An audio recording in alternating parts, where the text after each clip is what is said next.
global war on terror has cost far more than we could have possibly imagined it would in the days immediately following 9/11, with costs literally stretching into the trillions of dollars.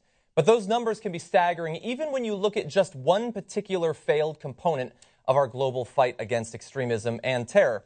Let's look at how much America has paid to train foreign fighters to do our fighting for us. You're seeing there numbers that are put together, estimates by Vocative, and God, those numbers are simply staggering. Now, the farthest by far, or the highest by far, is Afghanistan at $65 billion.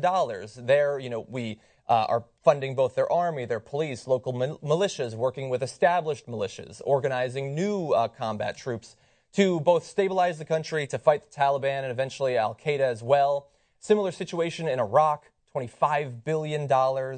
When we move to North Africa, we're talking about Al-Qaeda in North Africa specifically, a much lower number, but still quite significant, higher than Syria, which received quite a bit of debate just last year. You're seeing $1 billion in Somalia alone, a number that I almost never hear actually mentioned, and that's to fund the African Union forces to fight al-Shabaab, a group that is still doing quite well in that region.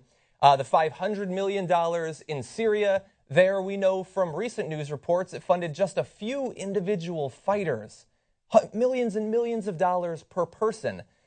Jumping back up, Afghanistan, we know that Kunduz was recently taken by the Taliban. Now it has been since retaken, but we see that Afghanistan, those forces we've spent an astronomical amount of money for, having a lot of trouble. Iraq just fell apart in the face of ISIS, and you see numbers like 500 million in Yemen as well. Similar problems there, with total almost reaching $100 billion just for the funding and training and arming of these foreign forces.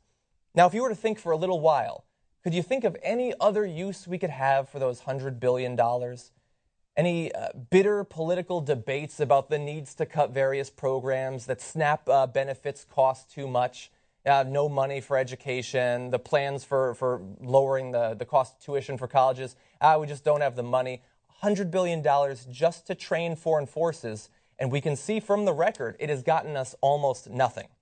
Now, these forces that we've created and trained and armed are doing their best in extremely difficult situations, difficult in ways that I actually cannot imagine, in the cases where it doesn't later turn out that they're actually our enemies, which is all too common.